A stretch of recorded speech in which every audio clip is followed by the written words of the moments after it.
أعوذ بالله من الشيطان الرجيم.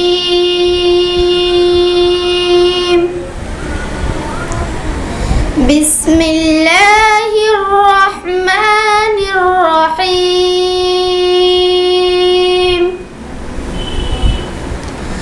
ألم تر كيف فعل ربك بأصحاب الفيل؟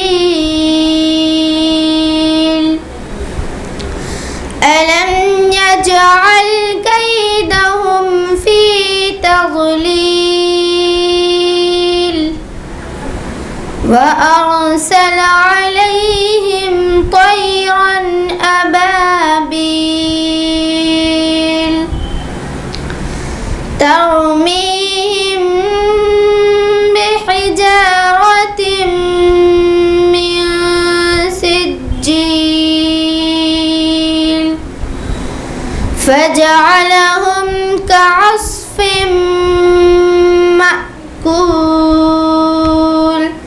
بسم الله الرحمن الرحيم.